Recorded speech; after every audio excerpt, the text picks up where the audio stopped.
So now, when you were at Motown and at Hitsville, give us an inside look of what a typical day, with all the different artists there, what a typical day was like.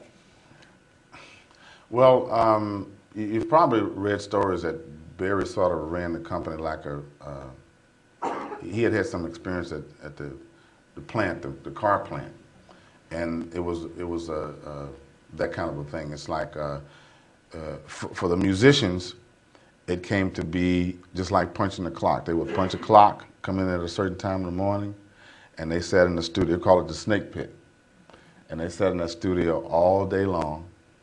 And the various writers and producers would come in with their ideas. Like sometimes they came in with a chord sheet, and they would come in, and they'd have like a time slot. For example, let's say if one producer had a 3-hour time slot. So often he would come in the first, say, 30 minutes to an hour was given to those guys, the Funk Brothers, to work out the various bass lines and the guitar licks and all that kind of stuff. For that particular producer's music. Right. And then the next couple of hours was laying down, tracks, until it was perfected. And it would be one producer after the other. Would it be basically the same musicians? Same musicians. Oh my goodness! So I guess those guys really put in some time. They never, even the movie has not given them the recognition that they deserve, because those guys made billions of dollars worth of music, and a lot of it they created themselves.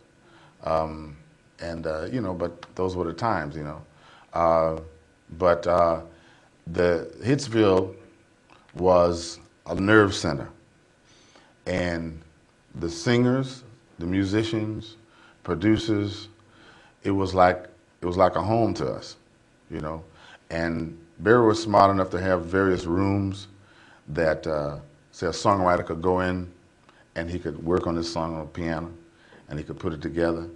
And he had a staff of people. So if a songwriter came up with a good idea, and he wanted a chord sheet done, like a lot of the writers couldn't write, music, couldn't even do chord sheets. So they would call in one of the arranger guys and sort of play it out. The arranger guy would lay out a chord sheet, and then the guy would take the chord sheet and he would take it down to the studio, give it to the Funk Brothers, and then they would create the music that you heard on the record. What a history.